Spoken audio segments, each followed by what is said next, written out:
Welcome back, everybody. If we could all be seated.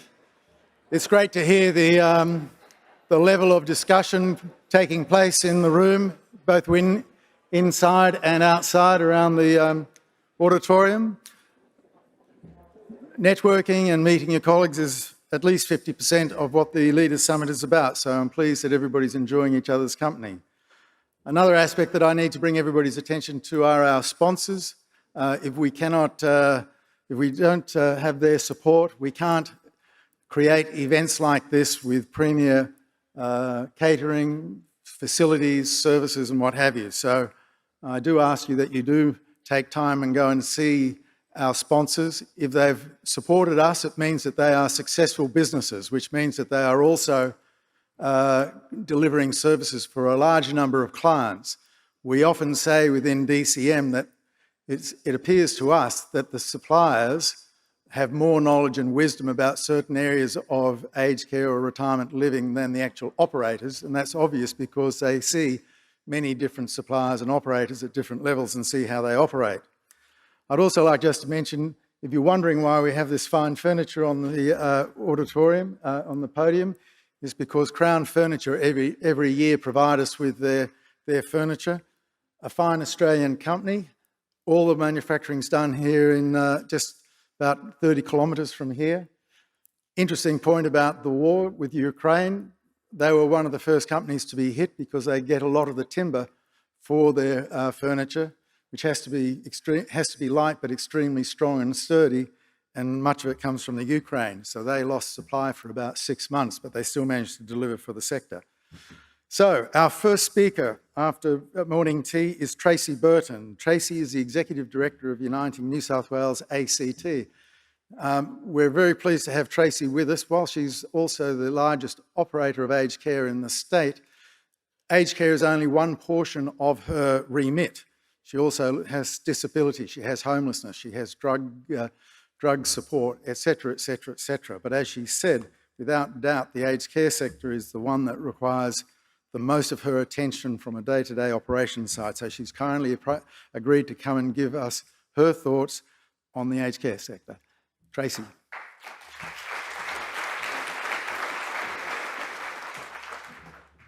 Good morning. I can't tell you what a privilege it is to be in a room of leaders, and I love how Chris has called out that it's on our watch. Whatever's going to happen for the next few years is on our watch. So it is lovely to be in a room with this energy and capability and commitment to this sector. As I begin, I'd like to acknowledge the traditional custodians of these lands. That's the Gadigal people of the Eora Nation, and on your behalf and my own, pay respects to their elders of the past, the present and those of the future. Uniting's very proud that we have over 350 First Nations employees across New South Wales and ACT, and we are a strong supporter of the Yes campaign. So if you haven't signed up yet, please do. Let's see this really significant and symbolic step be successful in 2023 in the referendum. So as Chris has said, Uniting is a sort of a big organisation here in New South Wales, but we're part of something even bigger. We're part of the Uniting Care Australia network, and fortunately, my numbers here line up with what Simon said. So here New South Wales ACT, which is the part of this network that I'm responsible for, is 3% of the sector for aged care. But when I stand shoulder to shoulder with my colleagues around the country, we make up just over 9% of the sector as Uniting Care Australia. So I'll just pop on to the next slide just to very quickly sort of set the scene about what Uniting does. Seniors is by far the largest thing that we do. You can see we've got aged care residents, not 7,700 beds. That's how many residents we care for in a year. We have about 5,600 beds across 74 homes in 62 locations. For our independent living, we have 87 villages.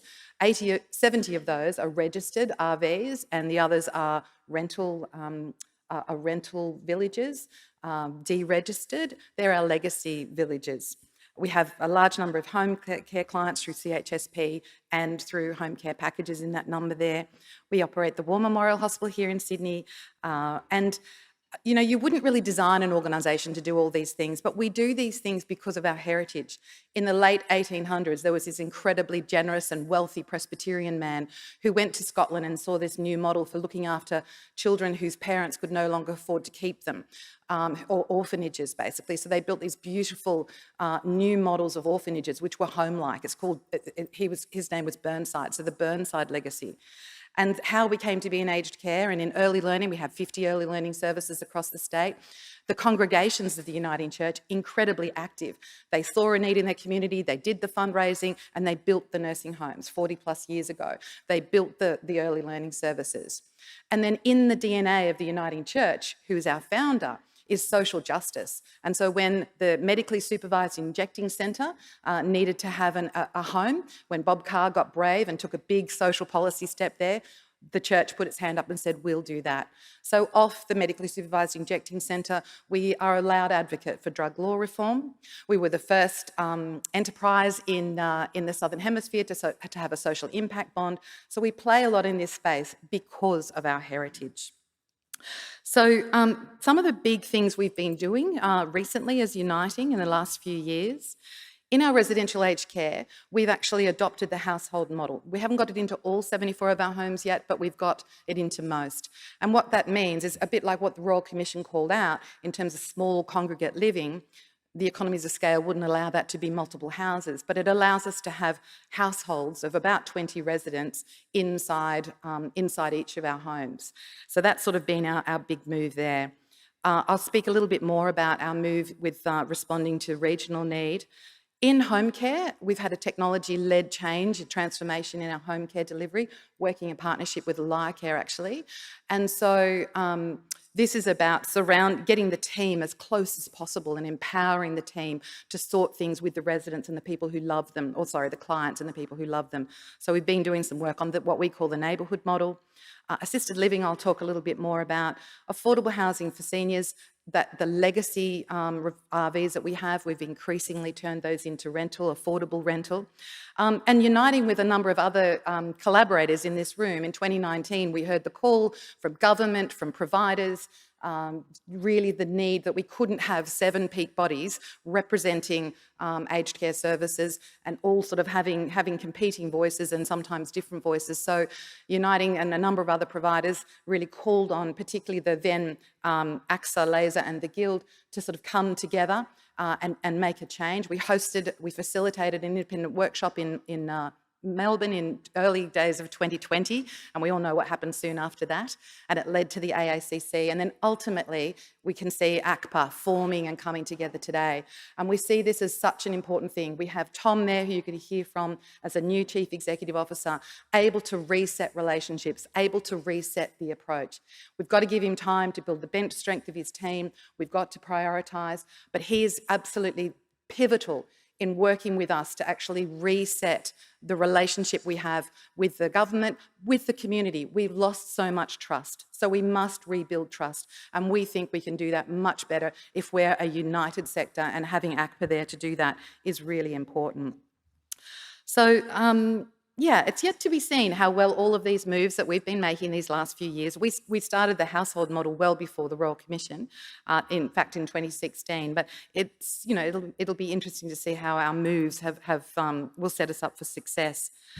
So let me say, exactly 2 years ago, I was right here on this podium. The Royal Commission report had landed on the 1st of March. We were waiting for the Morrison government's response in May. And I think it's funny how you sort of think back and recall, well, what did the Royal Commission find? And the government of the day, the media of the day, wanted to find that, in fact, providers have been the ones at fault. But that's not what they found. They actually found a widespread and prolonged system of neglect. And Commissioner Briggs actually said much of the evidence we've received during our inquiry, which we have to acknowledge included some awful stories about how seniors were not looked after in this system. But she said much of the evidence has pointed to the inadequate funding available to provide high quality care. This isn't a recent problem, this is a long run problem. She talked about indexation over the last 20 years, reducing the real funding being available. So for me, the development of a sustainable funding model for aged care is in fact the unfinished business of the Royal Commission. So 2 years ago when I stood here, I, on behalf of Uniting, called for the Productivity Commission to quickly pick this work up, keep the momentum of the Royal Commission going, so that someone could really examine what are the options for long-term funding of this new ideal that's portrayed in those 148 recommendations. But that didn't happen. And so here we are 2 years later with a gap between what the standards and the ideal and the expectation of our seniors and people who love them versus what funding is available. The gap is actually wider than ever. So for me, as per the title of my talk, I think really we are at a crossroads with our financial sustainability. And if you need the evidence, well, you just got to look at the first Q1 report, and there it is, the sector on display. Providers spending $28 a day more than they're earning, huge losses, and that's the government's report. So, and really, there's nothing new in that. The report that's always been funded by the government agency, it's and Stuart Brown's commentary, it's been there, but here it is up in lights. And yes, since this point in time, AN-ACC funding has come in. So on the 1st of October, we all got a new level of funding. And for Uniting, what that's turned out to be, we're still evolving, it's early days, is an average of about $22 a day more than we were getting prior to that. So $22 a day uplift, that sounds good. The problem is that we've worked out in order to meet the minutes requirements and the 24 RN, in fact, it's going to cost us at least $34 a day. So this round of reforms, this is going to be another financial setback if we leave the settings as they are today. I thought you might be interested in terms of how it's looking. Uniting's a bit like the sector. Across those homes that I mentioned, we've got this huge array of low care, high care, metropolitan, small, large, regional, you name it. And what this graph shows you is that the new black line on the top, that's the new level of AN-ACC funding across that portfolio of homes. The blue line is what our ACFI funding was in that first quarter. And then the columns are the differences. And you can see that we've got one home there that's actually going to earn $50 a day more for under AN-ACC, which sounds fabulous, except in a minute I'm going to take you to the next slide, which shows you the minutes.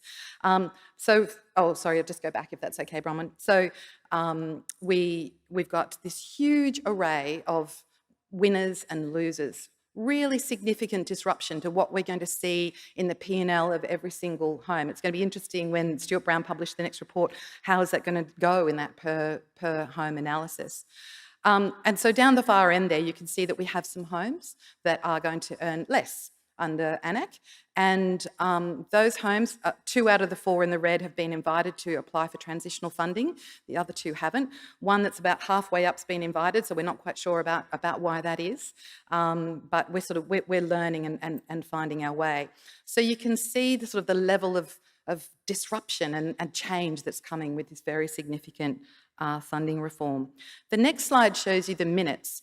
And so even though our homes are very varied, from very acute dementia, acute frailty, through to low care, almost the hostel type environment, you can see in the columns the required minutes are pretty consistent right across. There's not a big range in terms of the required minutes. So to be compliant, you've got to get to the top of that green line. Now, the red line, or the Uniting coloured line that's across the top, that's our current staffing. And you can see some of our sites are already well above it. We've got one very big anomaly sticking out there, and that's our beautiful home in Canberra called eBray. This is a specialist dementia unit for people with severe behaviours. So we have traditionally received additional grant funding for that special home, and we're hoping that we will get grant funding. Otherwise, we might need to revert back and have a more traditional offering there, which would be a great shame, because I know we support a lot of families and other providers indeed with that home. So we've got this gap. The lines across the bottom are we've got to lose some staff if we're going to live within our means. We're going to have to gain some staff. The really scary line is actually a very small one there, but it's the registered nurse line. So it's a red line right across the bottom, and you can see just about all of our homes have got more registered nursing minutes to acquire between now and the 1st of well, the 1st of July if they're 24/7 required nurses, or for the minutes. So with the registered nurse shortage, that's a huge challenge for us. So I wasn't expecting to go through all that detail, but I thought you might just get a sense of such a big reform. Of course, since the pricing for ANAC was set 12 months ago, 12 months ago, in April it was released, hasn't been indexed, our costs have gone crazy. If I just take one example, agency costs in the last 6 months of 2023, the calendar year, normally 6 months prior, $12 million. Can anybody guess? $39 million. So massive cost increases. And then, of course, we've got all of the burden of indexation and inflation that's hitting everyone with electricity, insurances, you name it. So we are still in the black overall. That first slide shows you earnings before interest, tax, depreciation per day. And you can see this long, steady decline. We're the top line, and then the Stuart Brown numbers are sort of the rest of the sector. So it's been a slow train coming, I guess, but you can see the rapid speeding up because of those escalating costs that's impacting the sector. And, you know, as Linnell Briggs actually called out, the lack of indexation is really been at the heart of this. So on the other graph there, you can see COPE, which is the bottom red line. All we've had since the Royal Commission finished and made urgent cries for top-up funding was 1.1% indexation in FY22. 1.1%. What was inflation? Well, actually, inflation's there on the blue line, so you can see where it's gone.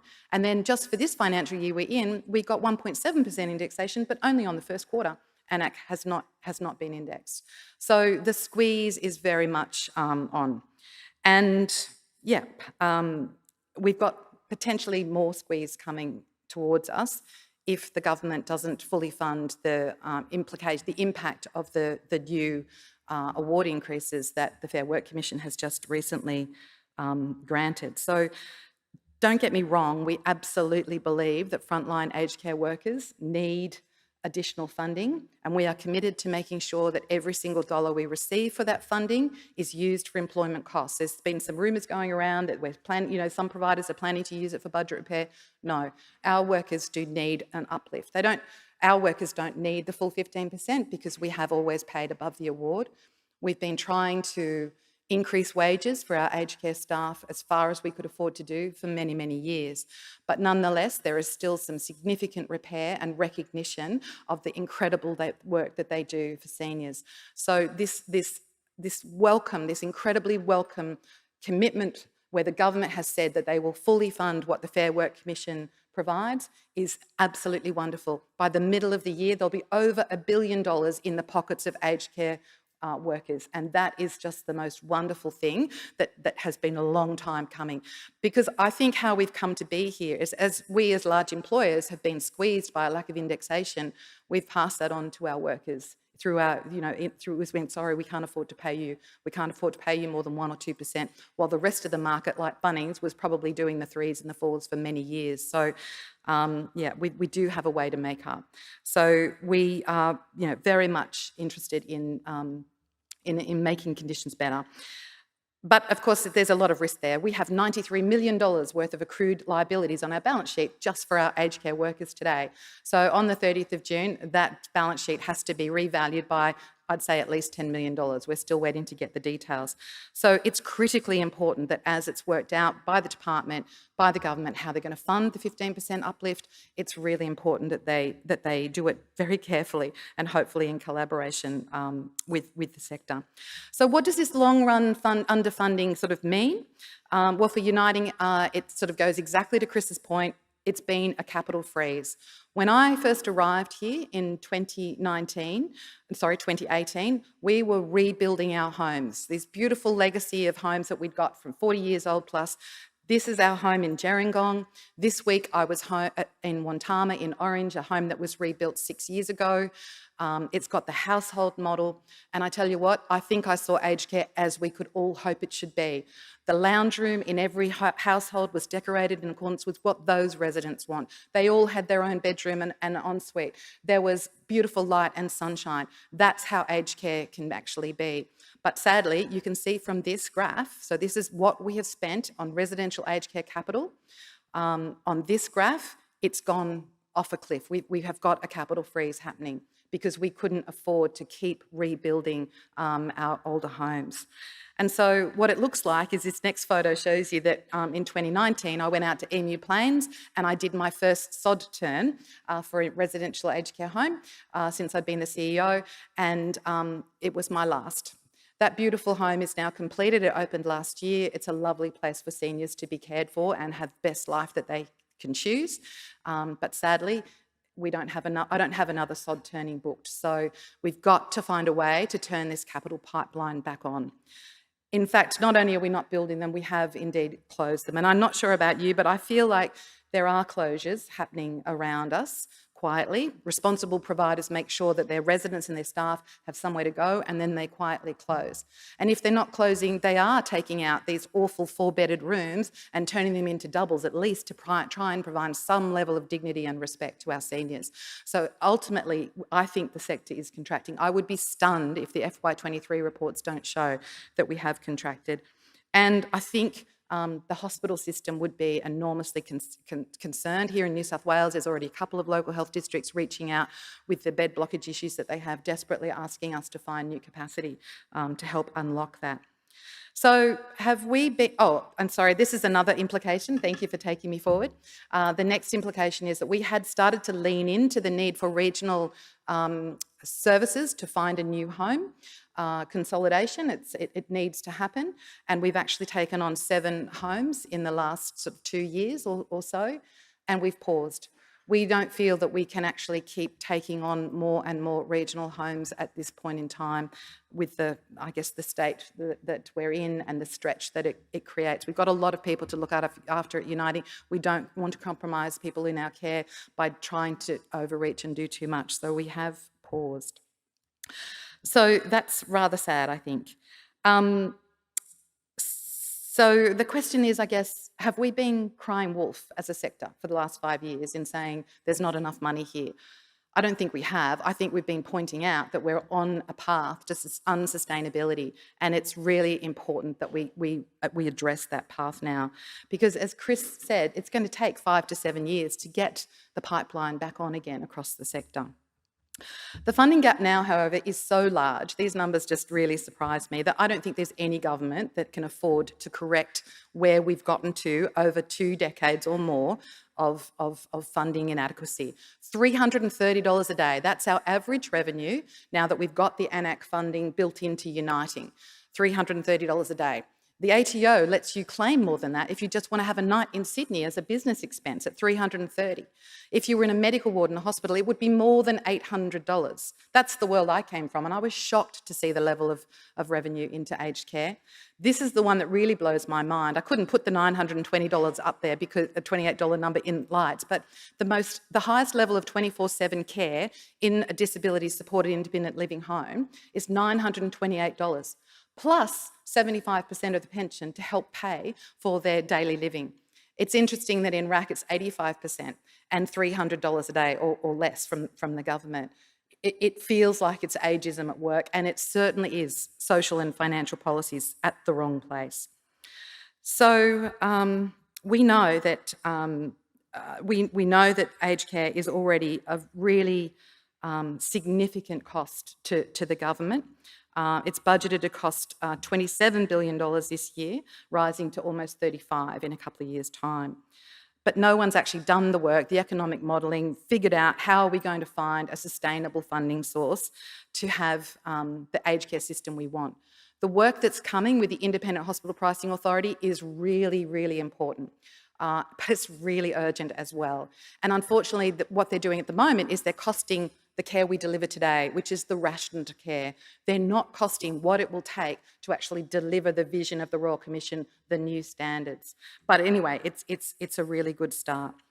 But I guess for what I can see right now is that providers are really wedged.